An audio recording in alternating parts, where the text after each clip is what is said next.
estar ao vivo pelo Facebook do Diário da Região. Eu sou Juliana Ribeiro, repórter da revista Bem-Estar, e quem está aqui comigo hoje vai apresentar os nossos convidados que vão falar sobre empatia corporativa é a Jéssica Reis, a editora assistente da revista Vida e Arte. Olá, os nossos convidados de hoje são o advogado e professor de gestão de pessoas do Senac Rio Preto, Fernando Martins, e a psicóloga Master Coach em comportamento humano e especialista em coach para negócios e reinvenção em tempos de crise, Ana Cláudia Carnelossi. Participe e envie suas dúvidas pelos comentários desta transmissão. Bom, para começar, eu quero saber de vocês, sobre o tema desse programa, Como que a gente pode definir empatia corporativa? Posso começar? Pode começar. A empatia corporativa é a capacidade que a empresa tem de olhar o funcionário e entender o que está acontecendo, olhar cliente, olhar mercado, de se colocar no lugar do outro e o funcionário também de se colocar no lugar da empresa e todo mundo conseguir entender qual é o seu papel, o que eu sinto dentro desse cenário, como eu me sinto dentro desse contexto. Então, isso é um pouco de empatia, essa sensibilidade, Essa sensibilidade com o outro, ela é muito importante, principalmente quando se prevê o resultado das empresas. Eu entender o funcionário, isso cria um clima um pouco mais tranquilo, um comprometimento maior e, consequentemente, o resultado também acompanha essa empatia. Fernando, Ana, e como que a empatia ela interfere nas relações do trabalho? Olha, ela interfere em tudo, Porque uma vez que você não tem conexão, uma vez que o líder não entende o que aquela pessoa valoriza, a necessidade do colaborador, a empresa não entende e não escuta a necessidade da sua equipe, as pessoas se desconectam. E aí, quando a pessoa se desconecta, quando ela perde essa empatia, ela diminui a eficiência, ela diminui o comprometimento, ela diminui o engajamento. Isso vai causando o que a gente chama um esfriamento da relação. Então, o funcionário ele começa bem numa empresa e depois de um período ele começa a ter uma performance pior, um rendimento pior. E aí, essa falta de sensibilidade, de visão, deixa cegas e faz com que ambos os lados comecem a se distanciar. O líder é a empresa do funcionário, do colaborador, e o colaborador fica naquele mundo, se defendendo ou se vitimizando, ou ali fechado, também sem conseguir entender a empresa, a necessidade da empresa e às vezes até sem entender o líder dele, o que aquele líder quer falar com ele, entendeu? Legal. E para você, Fernando? Olha, a relação dentro da organização, ela é de extrema importância. E o que acontece quando a gente não tem a empatia, a gente volta para aquela visão mecanicista do início do século passado, onde o colaborador, o funcionário, ele é visto muito mais como uma máquina do que propriamente como uma pessoa. Então, busca-se a melhor performance em termos de resultado, como se robô fosse. Da década de 50 para cá, alguns estudos foram feitos em termos da escola humanista, da gestão, e ficou mais do que comprovado que a empresa, quando ela cria essa conexão, como a Ana Cláudia colocou, isso faz com que essa conexão, eu entendo a necessidade da empresa do ponto de vista do colaborador e vice-versa. A empresa entendendo o colaborador, eu tenho proximidade, eu tenho liberdade de conversar, de expor os meus objetivos. O grande problema que eu vejo quando a gente fala da empatia é a questão da maturidade pessoal de ambos, tanto do lado das lideranças da organização, quanto do lado do empregado. Eu poder falar e o outro realmente entender que eu estou falando de mim e não da empresa ou da pessoa. Olha, o meu objetivo é esse, eu entendo a organização, eu tenho essas dificuldades, preciso de ajuda, que é uma coisa muito difícil hoje do colaborador falar. Porque quando ele fala que ele precisa de uma ajuda da empresa, muitas vezes é tomado como um ponto de fraqueza. E ele se esconde e às vezes é uma coisa boba que poderia melhorar bastante aí a organização. Que legal. E como que os profissionais, né, devem aprender com essa questão? Como eles devem aprender? O que eles podem aprender, né, com a empatia?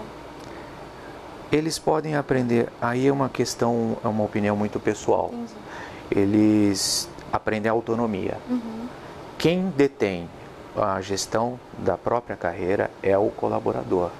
Eu não posso terceirizar isso para a empresa, eu não posso falar que o meu sucesso depende única e exclusivamente do que a empresa faz por mim. Então, eu entendo e eu vejo bastante que a gente precisa ainda desenvolver essa questão da autonomia. Não só a competência técnica, essa é a parte fácil do processo. Dependendo da empresa, eu sou contratado pela minha competência técnica que eu aprendi na faculdade, nos cursos, nos treinamentos, e sou dispensado muitas vezes pela minha habilidade comportamental. E muitas das vezes por conta de eu não saber exercer a minha autonomia e a própria gestão da minha carreira. Não sei se você concorda. Eu concordo, assim, eu acho que o que tem que ficar é o senso que a gente chama no coaching de autorresponsabilidade, né? Sim. Então, assim, o funcionário, ele coloca a responsabilidade do desenvolvimento dele e do engajamento dele, da motivação dele na mão da empresa. E essa conta não fecha, porque é interno, a motivação é intrínseca, deveria ser intrínseca, né? E, ao mesmo tempo, o líder também não se desenvolve se a empresa não fizer um programa de desenvolvimento para ele. Então, assim, o que a gente tem visto no mercado é esse caminho, assim, de autorresponsabilidade. Então, quais são as competências que um líder tem que ter? Então, hoje, por exemplo, a gente identifica como 32 competências, né? Então, assim, num processo de gestão, então você tem que saber gerir tempo, você tem que saber se comunicar, você tem que saber negociar, você tem que saber delegar, você tem que saber formar time, você tem que saber contratar, você tem que saber engajar, você tem que saber planejar, você tem que estabelecer meta. Então, são tantas necessidades que o que fica, assim, para nós que trabalhamos nessa área é esse senso de autorresponsabilidade. Então, o que eu tenho que olhar, o que eu tenho que amadurecer, o que eu tenho que repensar, que competência eu tenho que desenvolver para conseguir performar. Então, assim, o que eu tenho que fazer dentro desse lugar para que eu possa entender o meu papel e também entender o papel do meu gestor. Né? Senão a gente fica achando responsáveis ou delegando responsabilidade, tanto o colaborador quanto a empresa e quanto o gestor. Então, cada um fazer o seu papel também no processo corporativo. Né? A empresa fazer aquilo que é de necessidade dela, de desenvolvimento de capital humano, o líder fazer aquilo que é de responsabilidade dele, que é ter competências para liderar e não apenas competência técnica. E muitos líderes têm um gap, uma ausência de competência, e o colaborador fazer o seu papel, que é performar para aquilo que ele foi contratado. Então, acho que é um triângulo que tem que funcionar. E uma coisa que me preocupa um pouquinho quando a gente fala 32 competências que precisam ser desenvolvidas. No geral, né? No geral. Máximo. Vamos pensar, eu sou uma pessoa só, que tenho que desenvolver esse papel, tenho que desenvolver essas competências, mas eu ainda sou filho, eu sou pai, eu sou esposo. Eu tenho necessidade de lazer, eu tenho uma vida... Tem competência técnica, que é diferente de gerenciar. E tem as competências técnicas que eu também preciso voltar atrás. E tudo isso dentro de 24 horas no dia. Né? Isso aqui é uma conta uma equação difícil de fechar ultimamente. É quase um surto, né? E vamos aproveitar nesse momento assim. E aquele funcionário que não é nada empático? Aquele que só reclama, vocês acabaram até usando um exemplo de a culpa é da empresa, é a empresa que não me oferece, é a empresa que não me dá chance.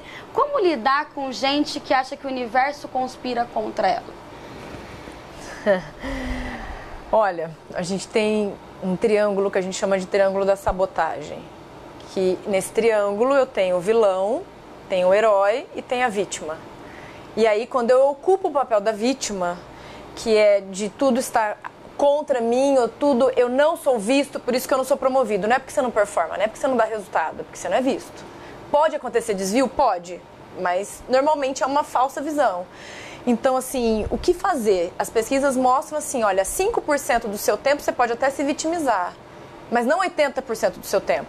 E aí eu sou refém, e quando eu sou refém, quando eu tô apático, quando eu tô entregando menos, quando eu tô desconectado, aí a gente fala que tem um vazio, que é uma apatia. Então, como lidar com isso? Então, a primeira questão é fazer a pessoa assumir a responsabilidade, né? Então, essa questão de vitimização, ela é uma doença emocional do trabalho, que é uma das doenças que mais incapacitam hoje. Essa doença que eu não gosto, eu não estou bem, e isso vai adoecendo a pessoa. Então, primeiro tem que trazer essa pessoa para um funcionamento correto. E é um trabalho grande de desenvolvimento humano e de autoconsciência. Segundo é o seguinte, as pesquisas mostram da neurociência que o seu cérebro ou ele foca no positivo ou ele foca no negativo. Então a pessoa que é pessimista, que ela está focando no negativo, ou ela está vendo o quê? Problema. Ela não vê solução. Ela está vendo o quê? Dificuldades, obstáculos, ela não vê caminhos, ela não vê alternativa. E aí ela fica cada vez menos motivada, é um círculo, que a gente fala que vai se retroalimentando. Então ela fica cada vez mais apática, cada vez mais desmotivada, aquilo que se torna um transtorno, aí acordar se torna um pesadelo, ela tem a síndrome do domingo à noite, aí ela começa a sofrer porque ela tem que trabalhar. E aquilo desenergiza, porque o pensamento negativo, ele suga energia. E a nossa energia, ela tem uma quantidade, acabou. E aí ele fica semi-morto no trabalho ou fica muito pessimista e gasta o tempo dele falando mal, reclamando. Então, assim, na verdade, o mundo inteiro está em alerta tentando entender o seguinte, como é que eu resgato? Como é que eu gero isso? Como é que um líder que tem um impacto fundamental no processo de gestão numa empresa reverte isso? Qual é a competência que eu tenho que entender? O que eu tenho que entender de ser humano para conseguir mudar esse foco cerebral? Que é um funcionamento mental. É extremamente desafiador fazer isso. Gente, tô cansada só de pensar a vida dessa pessoa de tão negativa que ficou. Mas, Fernando, me fala, dá para consertar? Dá para conviver ali? Olha, consertar, que a doutora colocou, é complicado, porque você tem que conhecer. E eu tenho tantas outras coisas para fazer, e cuidar de uma pessoa, o líder cuidar da equipe, ele exige tempo desse líder, exige o desenvolvimento dessa competência. E em algumas organizações tem sido feito um trabalho de grupos de acolhimento. Então, são grupos multifuncionais de líderes e até de funcionários de outras esferas que se unem para conseguir, por meio de múltiplas competências, identificar, muitas vezes isso daí, verificar programas de desenvolvimento, trazer essa pessoa, criar um vínculo dessa pessoa com a organização, acolher e a partir daí desenvolver um programa para poder resgatar essa pessoa. Funciona? Funciona, desde que a pessoa também queira. Não é uma via de mão única, não é, eu ponho a responsabilidade na empresa, a empresa desenvolve todo um programa para poder me resgatar, para poder me auxiliar. Com um custo muitas vezes. Com um custo relativamente alto, mas a pessoa também não quer. Ela prefere se manter nesse mundo fechado. É uma zona de conforto. É uma zona de conforto, né? Muito grande. De defensividade. É isso que eu ia perguntar para vocês. Muitas vezes parece que a culpa é só do líder, por não ter visto. Mas se essa pessoa não quer sair também dessa zona de conforto, desse vitimismo, não vai adiantar nada. Não. Nem se ela trocasse de emprego, nem se ela mudasse de vida, o negativo está ali. Ela tem que, às vezes muda de emprego e por um período ela muda o estado mental dela, o funcionamento dela. Mas aí vai entrando na rotina, vai entrando no processo, se ela também não gosta do que ela faz, esse estado volta. Né? A gente fala que é um funcionamento mental, um mindset, como é que funciona sua mente. E aí como é que você lida com os problemas. Né? Então as pessoas mais bem-sucedidas, que têm mais sucesso na carreira, elas interpretam fatos negativos e acham caminhos positivos. Elas não ficam no negativo. Elas não entram elas não permeiam a energia dela e gastam toda a energia dela no negativo. Elas entendem aquilo, mas saem daquilo. A pessoa que tem uma performance menor, ela vive aquilo e fica no negativo, ela não sai. Então, é complexo. Liderança, na verdade, engajamento humano é complexo. É bastante complexo. Quanto mais eu estudo, mais eu acho que é complexo. Bom, agora a gente vai falar um pouquinho sobre futuro profissional, né?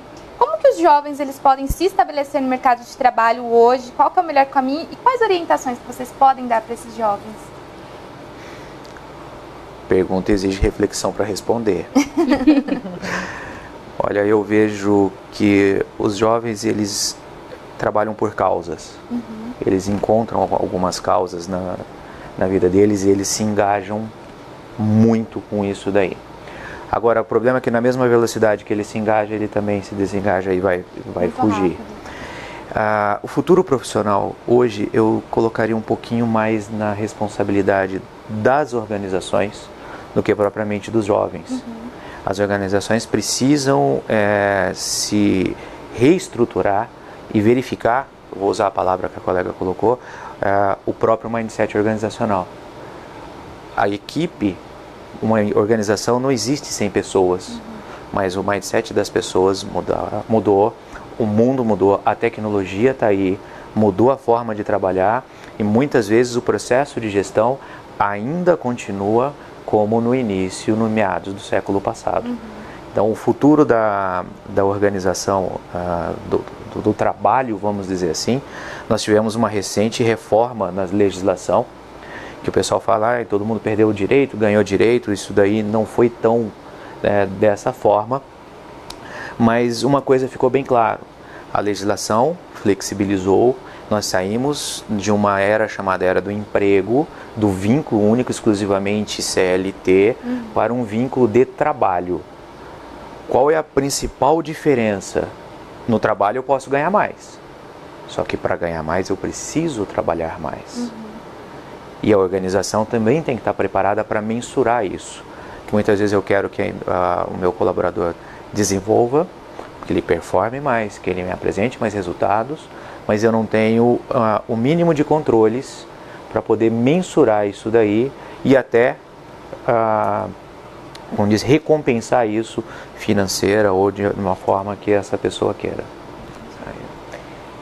Eu acho que além dessa questão de performance, de meritocracia, que a gente chama, o que os jovens precisam entender? Existe um papel que ele tem que é dele. Por exemplo, não dá para você querer ter uma carreira brilhante tendo um resultado e uma entrega muito mediana.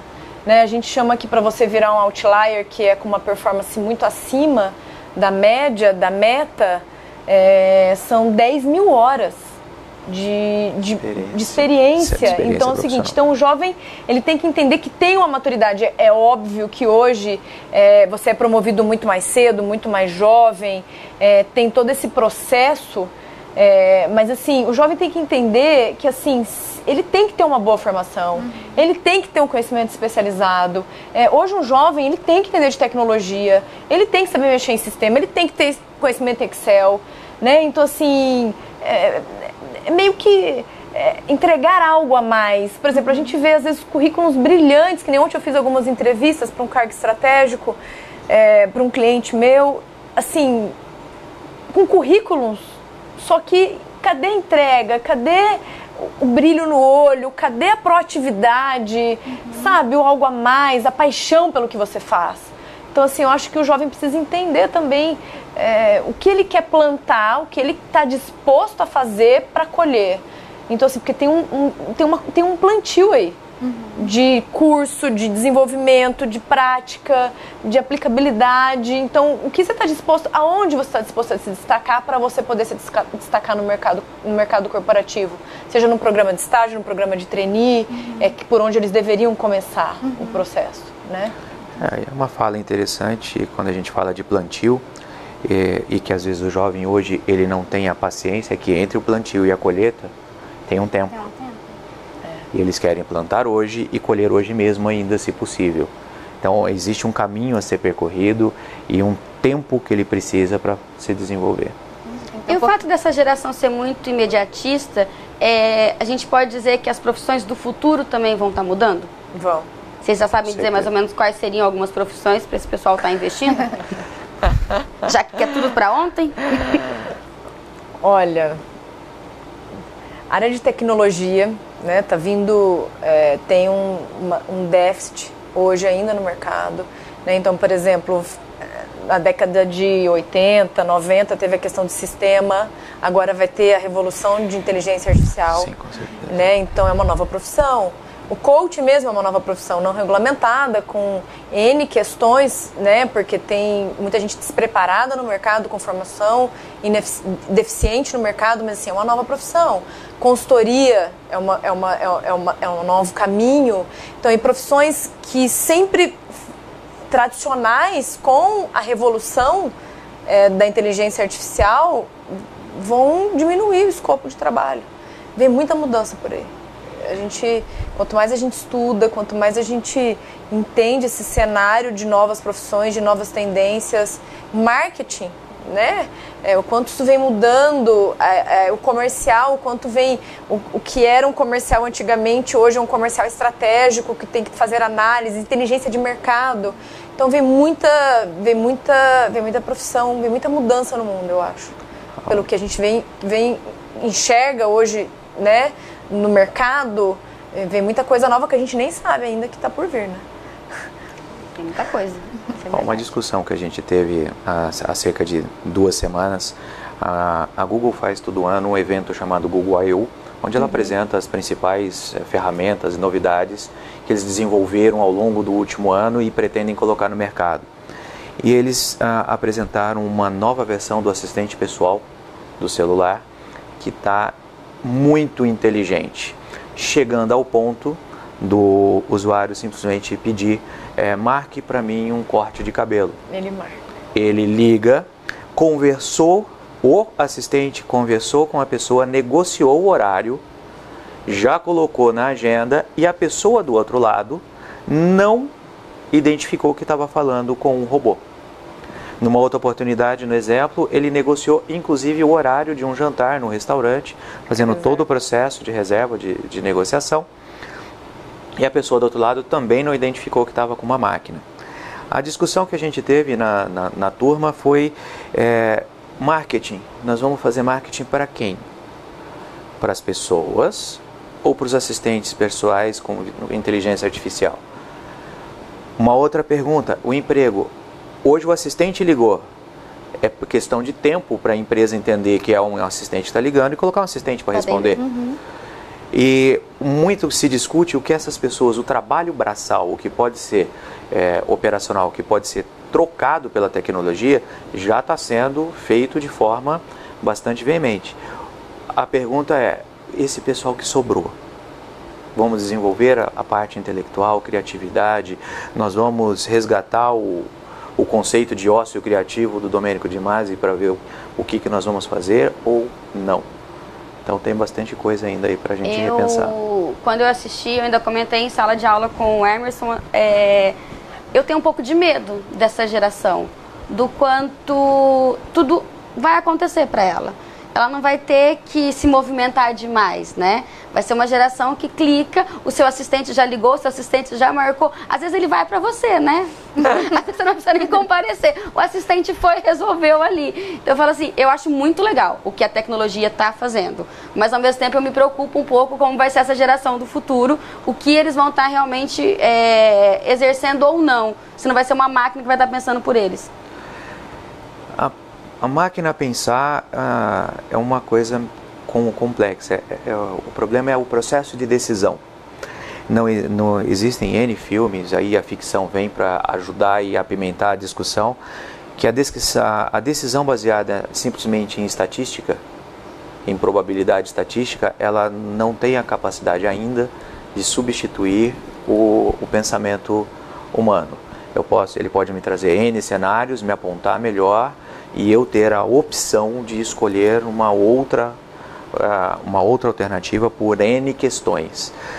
O que me preocupa muito quando a gente fala de mercado e de inteligência artificial é até que ponto eu acredito que eu estou tomando a decisão. Porque existem N pesquisas, N fatores que empresas e organizações fazem e conduzem o nosso pensamento e a gente continua achando que nós estamos no controle das nossas vidas. E isso tem preocupado bastante nas relações de trabalho, porque essas mesmas técnicas utilizadas em marketing muitas vezes estão sendo utilizadas dentro da própria organização e aquilo que a gente chama de empatia está ficando cada vez mais distante. por meio da utilização disso aí, a gente está criando um distanciamento entre organização e empregados, colaboradores. Legal. Tem pergunta? Eu vou só agradecer o pessoal que está acompanhando aqui com a gente a nossa transmissão. Getúlio Segantini, Vanessa Oliveira, Paula Claudimira, Ulisses José Bernardes, Eduardo de Paula, Edgar Henrique, Renan Viana, Leandro Santos, Valmir Pereira, Kênia Marques, Cassiano Sass, Antônio Badim, Marcão Lopes, Neuza Carnelossi, Walter Carnelossi, Ambrósio Davi Neto, Marli Custódio e Luiz Carlos de Souza. Obrigada, pessoal, por estar acompanhando a nossa transmissão de hoje. E eu queria perguntar para vocês, mudar a trajetória no meio do percurso é regredir ou é libertador? Depende. Se você muda a trajetória porque você desiste, porque você está sem objetivo, se você está sem propósito, porque você está apático, é regredir.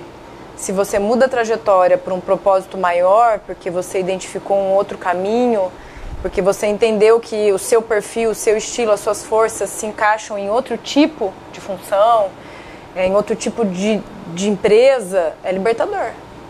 Né? Então, assim, se a gente for pegar a estatística, 13% das pessoas, pelo Gallup, que é uma das maiores certificadoras, né, de performance e engajamento do mundo, se você pega a pesquisa deles de 2017, 13% das pessoas estão engajadas, que estão felizes com o que elas fazem. E aí essas pessoas, elas performam 147% mais que uma pessoa que não está engajada. Então, quer dizer, mudar pode ser libertador, desde que você tenha uma estratégia. Porque o que a gente também vê é jovens ou pessoas, executivos, fazendo uma transição de carreira para se livrar de uma dor, para se livrar de um problema. E vão para uma empresa, às vezes, igual ou pior, e o problema continua e aquela dor vai com ele. Então, mudar é libertador desde que tenha exista uma preparação, exista um desenvolvimento, uma análise. Então, aonde eu quero ir, o que eu quero para minha carreira, o que eu quero fazer, como que eu quero trabalhar, que tipo de empresa, de cultura, que tipo de líder eu quero, essa empresa pode me oferecer isto? Porque senão é interno, eu vou, isso vai comigo. E essa insatisfação, esse meu modelo mental, esse meu peso, ele vai junto. E aí daqui 6 meses, 8 meses, acabou a novidade, volta aquilo tudo. Aí eu troco de novo, é o que a gente vê em vários currículos hoje. Né? Pessoa trocando, você vê que ela está trocando sem uma consistência. Então, depende. Depende da análise. E ainda dentro do conceito de depende, tem duas respostas que a gente, dois casos que a gente acompanha bastante, que é: o Brasil é um país de empreendedores e muitas vezes para fazer essa virada, a pessoa deixa de trabalhar dentro de uma organização para criar a própria estrutura organizacional. Só isso é fantástico. O problema é que nós somos o país mais empreendedor do mundo, que mais quebra empresas no mundo, principalmente nos primeiros anos de vida. Então, eu quero ser empreendedor, mas eu não estou preparado, não tenho o projeto para isso. Não tenho visão de negócio. Eu não tenho a visão de negócio, eu não tenho a competência para fazer isso. E acaba me frustrando, e aquilo que eu queria me livrar, quando eu saí da organização, acaba se tornando algo pior, se acumulando com outras coisas. Em contrapartida, existem históricos, ainda uma minoria, de pessoas que saem, que criam seus próprios negócios, tomam conta da sua carreira e brilham e desenvolvem negócios, startups, como a gente vê aí, que estão bombando aí no mercado como um todo. Então, existe os dois lados realmente. E depende muito do projeto, da persistência, do perfil de cada um. A gente fala que o negócio, ele permeia processos, ele permeia pessoas, estratégias, tecnologia, produto, serviço, mercado, sim, marketing, vendas. Então, assim, como é que você empreende se você também não tem uma estratégia, se você não entende de finanças ou você não faz uma análise de quanto tempo vai demorar para você ter retorno do capital? E aí você não consegue bancar a operação. Se você não entende de processo, se você não entende de tecnologia, se você não sabe lidar com pessoas, você não sabe vender, você não sabe se posicionar no mercado. Então, assim, na verdade, assim, o que eu vejo trabalhando com desenvolvimento humano de empresas, né, para executivos, donos, líderes, é um despreparo no Brasil, né?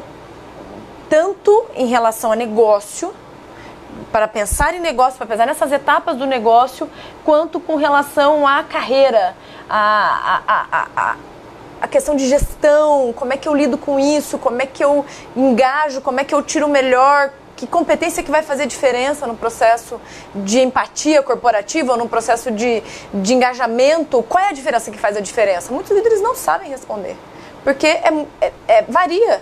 Uma pessoa tem um perfil, eu lido de uma forma, uma pessoa tem outro perfil, eu lido de outra. E aí eu, como líder, eu olho o mundo sobre a minha ótica. Eu olho você sobre o meu de acordo com o meu perfil, mas o seu perfil é diferente, sua ótica é outra. E não tem essa integração, não tem essa conexão. E aí tem esse resultado de apatia. 370, mais ou menos a estimativa do Gallup, 370 bilhões de dólares nos Estados Unidos, com índice de reprocesso, retrabalho, absenteísmo, o custo do desengajamento. Então, o que é isso? O que a gente tem que entender? Que nós, empresários, consultores, né, executivos, profissionais, o que nós precisamos entender sobre gerenciamento humano? O mundo tem que entrar em alerta, porque do jeito que nós estamos performando, o resultado não está vindo. E do jeito que essa geração nova está cobrando, essa ansiedade também não consolida com a cultura das empresas. A não ser um outro case. Então, assim, como é que a gente faz isso funcionar? É uma equação... É difícil, né? Muito difícil. Gestão de negócio, performance de negócio, eficiência, é muito desafiador. E com problema, né? Isso daqui. Um brasileiro olha celular, em média, 186, 187 vezes por dia. Nós somos um dos países que mais tem Instagram e Facebook. Então, quanto que eu paro no meu trabalho também, me desconecto de tudo para ficar refém de tecnologia ou de mídia social. E depois, como é que eu volto no foco? Como é que eu performo de novo? Então, assim, a gente fala que um americano ele chega a trabalhar, dependendo do cenário, de 4 a 10 vezes o que um brasileiro trabalha. Então, quer dizer, o que nós brasileiros temos que entender com relação à produtividade, eficiência, engajamento, autorresponsabilidade? Porque é o seguinte, eu vejo a empatia como uma via de mão dupla. Eu não posso fazer exigências se eu também não faço o meu papel. Eu cobro ser reconhecido, mas eu não me foco, eu não entrego, eu não me diferencio, eu não sou proativo, eu não acho caminhos, eu não tenho eficiência. Então, pera lá. Então, se a gente é para ser empático, se é para se colocar no lugar do outro, eu como empresário tenho que colocar no lugar da minha equipe e dar opções e reconhecer, fazer programas de desenvolver, dar remuneração variável, perfeito. Mas eu também, colaborador, preciso entregar. Porque senão a conta não fecha. E aí o seu custo versus o que você entrega não fecha. Então, né, tem que ser justo nessa questão de empatia. Dos dois lados, né? Dos dois lados. Tem que acrescentar, Fernando? Não, perfeita, colocação perfeita. Gente, tá tão gostoso que eu ficaria aqui a tarde inteira conversando com eles. Ainda tem um monte de perguntas para fazer, mas o nosso tempo tá acabando. E eu gostaria de agradecer a Ana, o Fernando por ter vindo aqui, a Jéssica por estar conosco no programa. E perguntar se vocês querem encerrar o programa dizendo alguma coisa pro nosso internauta. Fique à vontade. Quer começar? Bom, se eu tivesse que falar alguma coisa para o internauta tome conta da sua carreira. Corra atrás daquilo que você deseja e assuma a sua responsabilidade. E a sugestão que eu dou, né, a dica seja bom no que você faz. Faça com paixão, faça com amor. Porque se você tiver problema, se você cair, você levanta, você tem um motivo para fazer. Né? Então, assim, encontre o seu motivo. A gente passa 8, 10, 12 horas por dia trabalhando. Isso não pode ser um peso. Isso tem que ter uma paixão, tem que ter um propósito, tem que ter algo a mais que vale a pena. Então, busque essa força. Nós temos um potencial imenso dentro de nós. As pesquisas mostram que a gente usa em torno de 10%. Então, nós podemos entregar muito, fazer muito, pensar muito. Se a gente destravar, se a gente acreditar, se a gente tiver uma paixão, tiver um motivo maior. Então, o que eu falo para vocês, internautas que estão ouvindo, busquem algo a mais, busque fazer algo, busca viver uma vida que vale a pena, busca fazer do seu dia, das 44 horas semanais de trabalho, algo pelo qual você se orgulha, algo pelo qual você constrói, algo pelo qual você tem vida, não morte, porque senão você trabalha morto, você vive morto, sem energia. Então, busque dentro de você um caminho. Se você não sabe, procure ajuda para que você possa viver uma vida plena. né? Que passa muito rápido. Obrigada mesmo, Obrigada. gente. Ontem o Fernando disse em sala de aula que não é pensar fora da caixinha, é não entrar na caixa. Essa caixa quem coloca em volta é você. Então eu acho que é isso, né? A gente dizer para as pessoas, vamos sair dessa caixa que você mesmo se colocou e vamos ver a vida de uma outra maneira. É isso, pessoal. O programa de hoje termina por aqui. Até semana que vem.